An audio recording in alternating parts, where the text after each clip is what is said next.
I'm uploading this video to YouTube in the hopes that it will be of some help to those who are in the same situation as us.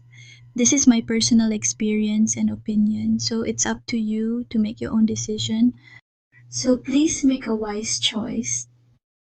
My husband was diagnosed with laryngeal cancer in early April 2024 and had a tube inserted through a hole in his throat, and he is now suffering from the after effects. If they had warned us that these side effects could occur and that he might not be able to eat, we wouldn't have had to have a hole in his throat so hastily.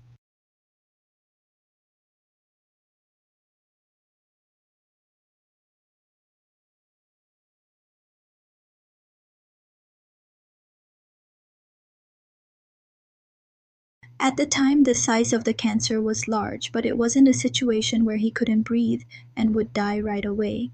However, the doctor said, "Are you having trouble breathing?" So yes, a little. And after a few breathing tests, the first thing the hospital did was to have a hole in his throat. I so regret having that surgery to open a hole in his neck. With belated regret, I felt a sense of mission to prevent others from experiencing this pain. After that, he had phlegm coming out of his throat all day, couldn't eat, and when he did, he would spit out bloody phlegm, and he got pneumonia and his lungs filled with water. So he had to go to the hospital to have the water drained. It was truly unacceptable. If only I had known this would happen. I felt a sense of belated regret, along with a sense of anger and mission to prevent others from having to go through this. My husband will not die from cancer. I am sure he will die from pneumonia or a collapsed lung due to a water-filled lung. This is also my experience and opinion, but it is up to you to make a decision, so please make a wise choice. I will explain later, but my husband's laryngeal cancer disappeared without any treatment. It started to disappear 3 months after he was diagnosed. I think the laryngeal cancer disappeared because of the anti-cancer diet. But the bigger problem is that the doctor made a hole in my throat and he did not close it. He said the reason we cannot understand. He probably won't live long in his current situation. First, he's lost so much weight that he has no muscle left, so he can't hold out. Second, he still has water in his lungs, and if he eats more, the water will continue to fill up his lungs. The shadow of death looms over him, growing larger and darker. The first diagnosis was laryngeal cancer. I felt lost and didn't know what to do. I consulted with various people, but I couldn't get any good answers. So I searched Google, YouTube diligently, but I couldn't find anything special about laryngeal cancer other than the basics. We were people who had no medical knowledge and needed an interpreter, so the stress was even worse. I heard from the rumors that, for example, if you are diagnosed with cancer, you have to go to another hospital for another test or treatment consultation, but at the time we didn't know how to make that choice and we couldn't do it. We just trusted the first hospital and the first doctor. So after admitting him to the hospital, the first step was to make a hole in his neck and insert a tube. My inability to refuse this has become a regret for the rest of my life. The day before the procedure to insert a tube in his neck, I met a woman I had met by chance. Her husband also had throat cancer and had surgery to have a tube inserted into his throat, and she stressed to us that we should never have that surgery. At that time, we listened with one ear and let it go out the other. But at that time, who could we trust? The only person we could trust was the doctor. We thought we should do whatever the doctor told us to do. But this was the beginning of a nightmare. The doctor prescribed him hospital food after the surgery, so he was admitted to the hospital, and when he ate his first food, the food went into his windpipe and came out through his throat tube, causing chaos. Then, after doing some tests and taking x-rays, they said that he would have a hard time eating through his mouth for a while. So they would have to insert a tube into his stomach and feed him through it. The next day, he had another surgery to make a hole in his stomach. From then on, he became a disabled person who couldn't eat or breathe through his mouth and had to breathe through his throat. But still I have question. Did the doctor not know that food would not go into the esophagus properly if a tube was made in his throat, so he gave him hospital food?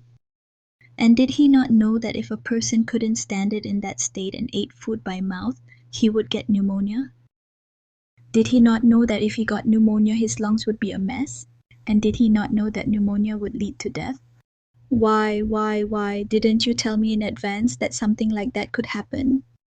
If you, the doctor, had informed us in advance, we would never have done something so reckless as drilling a hole in his neck. I found out later that a person who was still worth living was hospitalized for about 10 days, had a hole drilled in his neck, and was charged an enormous amount of money for the hospital bill. It seems like hospitals only make a lot of money by performing surgeries, and I wonder if the elderly, like us, whose hospital bills are fully covered by Medicare and insurance, are too easily targeted for surgery. I feel so wronged and sad. I really want to chase after you and tell you not to make a hole in your throat until it becomes too hard to breathe. But the judgment is yours. I begged the doctor several times to remove the tube from my throat because I was coughing up so much phlegm and I wanted to eat so badly. The doctor's answer is, "The moment you take the throat tube out, you will suffocate and die within a day or two. However, if you have surgery to remove all of your vocal cords, the throat tube will be removed and you will be able to eat as much food as you want." He ended up answer was a threat or coercion or kind of Hippocrates. But we absolutely refused surgery to remove the larynx. Was this a divine decision? I think it was a very good decision, because now the laryngeal cancer is gone or not visible. But we are not able to fully enjoy the joy of it now, because we are going through something worse. Anyway, we had the tubes in our throats for over a year without saying a word. We were so stupid, and we were so helpless. At some point, my husband would hold back his desire to eat, and when he couldn't hold back, he would throw tantrums and beg for food like a child. Then I felt so bad for him that I would make him eat. There were also many times when he ate without me knowing. Every day, no, every moment was like a battle, as he would tell me that he wanted to eat and that he couldn't. From one day on, he had to spit out blood-tinged phlegm dozens of times a day. And it was repetitive and truly not something a human should experience.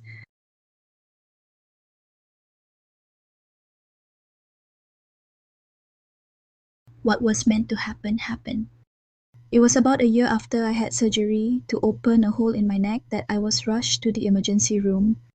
This emergency room was not my regular hospital, but a different hospital. The diagnosis was pneumonia. The cause was that food entered the lungs through the airway, causing water to form inside the lungs. Doctor had a tube inserted into my lung to drain half a gallon of water from it, and was treated with antibiotics and discharged after 10 days. They said no cancer cells were found in the lung fluid, and he lost another 10 pounds. All his muscle was gone, leaving him nothing but skin and bones.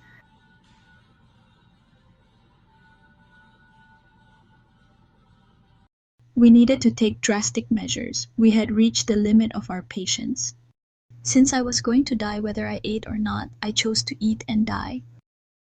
And we tried this and that to prevent the food from going into the trachea, but half of the food he eats seems to go into the trachea. We went to the hospital, but they always take another x-ray to check, and if it doesn't go in, they always tell me to lower your chin and swallow when you eat, etc., and they always repeat the same therapy.